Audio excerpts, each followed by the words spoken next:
Hello guys, and welcome back to the Stylish Naija YouTube channel. So guys, this is the continuation video of the cupped corset we did that I posted last week. So you can see at the end of the day, this was what I came up with. It really came out fine. Although the style line for the down part, I altered my own a little bit from the original picture that I shared. Yes, that's the beauty of this. I noticed that you can actually play around with this style. So like I said, in the previous video, we did the cutting, the drafting, and the cutting, and then in this video, we're going to be doing the stitching. I decided to share the video so that I'll be able to explain it, so that it will not be a rush. So that's it. So this is the center part of our corset. That's for the middle bodies. That's the front bodies. So what you are going to do, you look for the other part of the cups. So you are going to place them like this. You can see the way I'm placing it. Make sure that it starts, that's the tip, that they align. So the reason for that is if it does not align, maybe if one is longer, it will alter, it will affect the cup. So you can see, make sure. So after that, you are going to take the side. You know it is divided into three. You are going to take the side, and then I'm just going to pin everything together, ready for it to be stitched. So guys, please, if you have not subscribed to my channel, please subscribe. If this is the first time of you coming across my channel, subscribe. If you have been watching my videos, please subscribe to my video, to my channel, like the video. Okay, so this is the other part. I'm just trying to pin it before I stitch. Like my video, share it with your friends, tell them about Stylish Naija YouTube channel. So the next thing, I will stitch them together. So after stitching, you can see how it looks. So this part, I'm going to take it to my ironing table, and then I'll open it up because I want to use those parts. I want to use it for my boning. I want to do an internal boning, not external one. Okay, so the next thing now, this is the back piece. So for the back piece, it's still the same process of doing normal straight sewing. So you are going to take this like this and then place them, and then you are going to stitch them like this. Okay, so you are going to just stitch them straight. For the back one, you have to be very careful. The probability of you missing them is very dear, as in it can happen easily. So make sure you label them. So at the end, you can see all of them. You see my boning chambers, they are so neat. So I'm going to show you guys how to do these boning chambers. Like I said, you are going to use your allowance part. So first of all, at the boning, cut them to the length, the desired length, and then iron them. You see the way they are straight, you iron them down, and then you are going to open up this part. That's after ironing it down, you open it, and then you place the boning like this. When you place the boning, make sure you shift it to the end, and then you can see that edge, the end where the thing ends. From there, you are going to stitch it down. So that's how you actually create this internal boning, and it is a simple process. But if you want to do this, make sure that your pattern, you add half of an inch, half inch to, or else it might truncate the size of your bodice. You understand? Because you can see that each allowance that I have on one side is almost like one inch. So that's for the two side, one inch. So make sure you inculcate that into your pattern, or else it will reduce your measurement. Okay, so you can see after everything, that's how it looks. So once you stitch it like that, you stitch it down like that from the edge, is this beauty you are going to see. Okay, so yes, so the next thing now, we're going to work on the cups. Like I said, like my video. Okay, so this is the pad I'm going to be using. You can see it, they sell it in the market. So the next thing you are going to do, you are going to take your cup.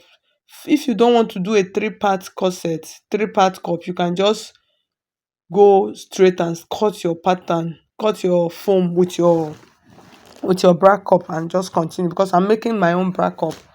So but I want this to be a three-part bra cup. So what I'm going to do, I'm trying to gum everything, just like form the cup.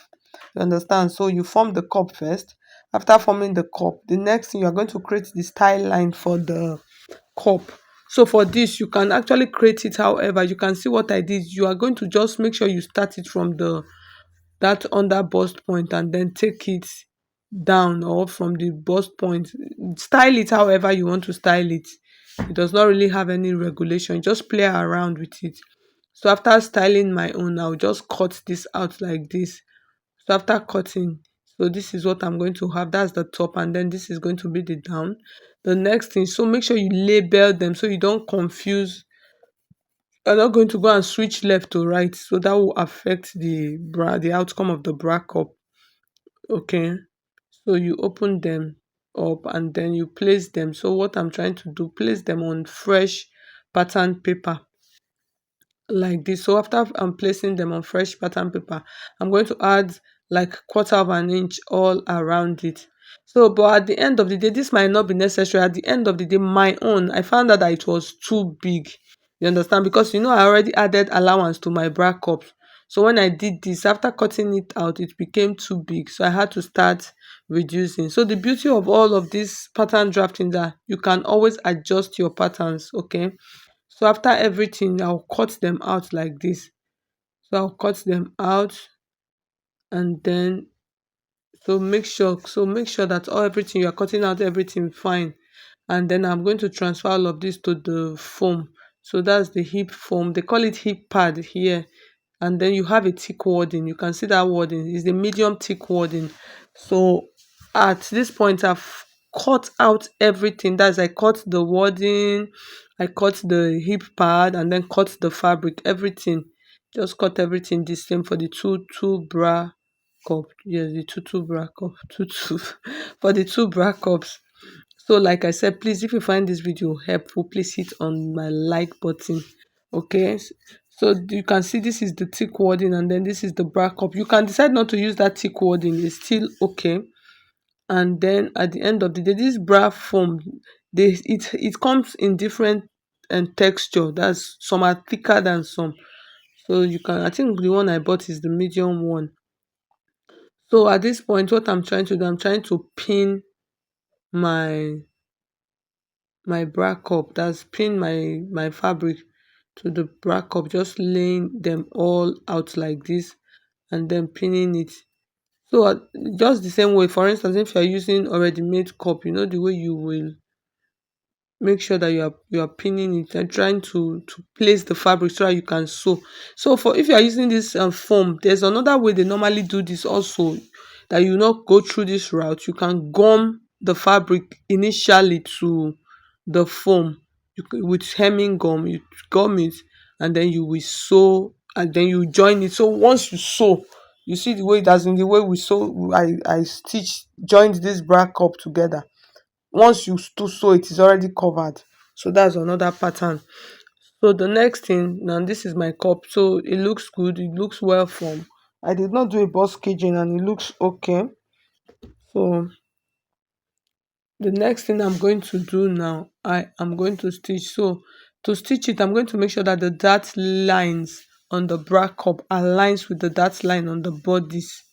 So you place them together like that, and then make sure that they are the same.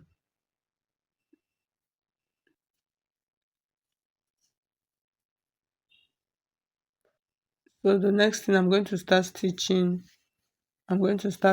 them.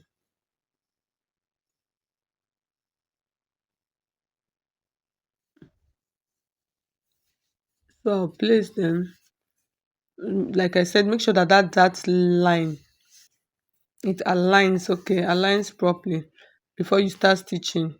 And then I'm going to stitch it, just stitch it all the way around to the top part of the, just stitch the back up to the top. Yes. So like I said, please like my video. If you have not subscribed to my channel, please subscribe.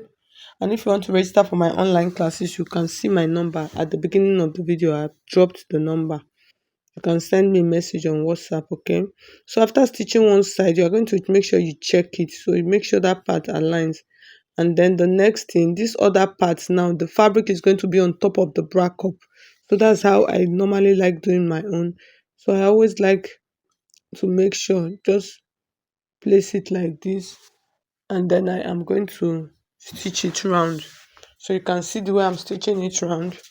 the hand, that's my hand is on top of it. You can see I'm using my hand to hold the back up, just make sure that it's well rounded, and then I'll stitch and check. So after stitching and checking, this is how it looks. It looks good, so I don't need to do anything. So the next thing now, I'm going to do a top stitch. You understand?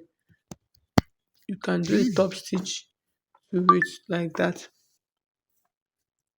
So that's this part, and you can top stitch it like that. Just top stitch it round like that. So I'll do that later after I've make sure that the bra cups are sitting where they are okay, they are equal before I'll do that. The next thing we're going to do now, I want to create that style line, that asymmetric style line.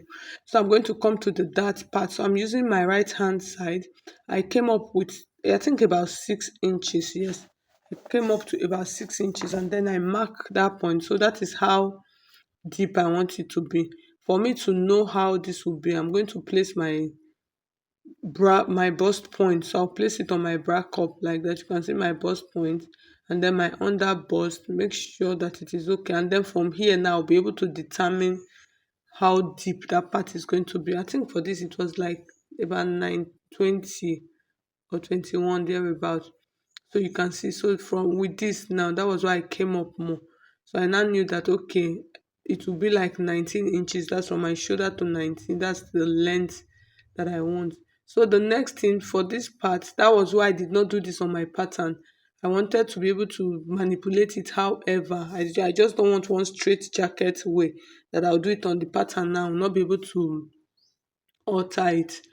So that is why I decided to do it on my fabric. So you can see what I'm doing. I'm creating like a V downwards, and then the next thing from that part, I'm going to curve that, just curve it into the hem of the blouse. So like I said, this one you can actually style it however you want. You can play around with it, just bring out your creativity. So that's what matters here. And then I'm going to cut that now. So you can see after that, the next thing on this other side also, I'm going to bend it down and then bring it down like this. So I'm just trying to create it. So like I said, you can create it however you want, you see, but make sure you use that dot line, not the center front. So that's what you will use. The next thing I am going to do, I'm going to cut this all out right now and then check.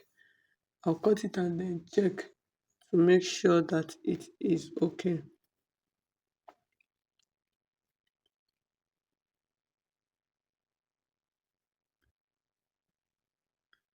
So I'll check, I'll cut it out like this. And then the next thing, this curve, I'm going to create the curve. So sorry at this point, my camera, I didn't know that my camera was not, it did not capture it nicely, properly. So what I'm trying to do at this point, I'm just cutting out that curve line that I marked at the down. So you can see. So I'm just trying to check the original picture to check to see how that one looks like, and then create my own. So like I said I mine, and I actually altered it a little bit. I wanted the down part of my own, I wanted it to be round. So that's what I did here.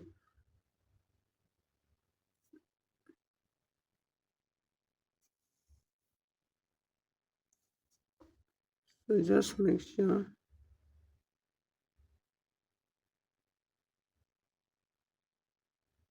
So this part you can see I don't want to rush it so that you understand it properly.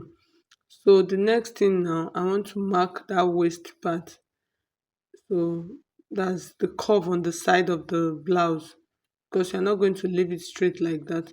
So the next thing I'm going to do from this part, remember, you know the way we normally used to. Okay, so I think I came up like 3 inches, depends on how curvy you want that part to be. So that is what you will do. So for that part, I came up by like 3 inches, and then you can see I'm curving it in and then making sure to check the length of the blouse. You understand? So you can see, I think the blouse was like 20. That part, that curved part was like 21 inches. So you can do 22. So it depends on what you want, so you can see. So I'm just trying to curve it to give the my blouse a nice beautiful shape at the edge. So you don't want to leave it like that, okay? So after everything, this other side also, I'm going to cut trim this side also, so you can see. So I'll trim it and then I'll make sure I check both of them together. You can see I'm checking them to make sure that it looks good. The next thing I want to do now, I want to do the back piece also. So you can see like this, like you can do it however, you can make it straight, you can make it sharp. So this is the back. So I'm going to place the back piece like this, and then make sure that the edge on the armhole side that they align. If not, when you are stitching, you will not be able to get your blouse to be on the same level. So you make sure that that top part on the armhole side, that your blouse align, and that's the back and the front align on that armpit area. And then at the down part also, this down part also, that's for that down curve edge, that part where the scissors is right now, you make sure that they align. Okay, so I'm going to show you now. Because I'm doing an inseam, you can see I'm going to place them like this. I want to stitch them so you can see, you see from the top to the bottom, they align. You understand? The edges, they align. Can you see? Make sure that they align. So after that, this whole thing you did, you are going to repeat it on the lining. Everything you did, repeat everything on the lining. After everything, you can see when I finish joining, you see it looks good. So at this point, you can test your dress. If your client is here, you can test the dress on them before you turn it with your lining. That's the beauty of this. But if your client, most times, maybe I'm sewing for people that are abroad, I usually don't do this inseam finishing, except I'm the one that measured you. If not, I will not do it. I'll do normal finishing for you. Some people like this, that. Mm. As far as I'm not the one that measured you by myself, I will not do an inseam. I must leave side so that in case of anything, you can adjust it. If not, the tailor that will do it is problem. So at the end of the day, this is how it looks. It looks good. So this down part, I'm just going to use piping like this to pipe it, to pipe it down. So I've added my eyelet. I added a strap to it. I just added a normal strap. At that point, I did not even know the sleeve I wanted to do. So at the end of the day, I just did a drape sleeve. You can see how it looks like. At the end of the day, the dress came out really fine. Yes, it came out fine. So that's it. So thank you so much. If you find this video helpful, please hit on the like button. Thank you.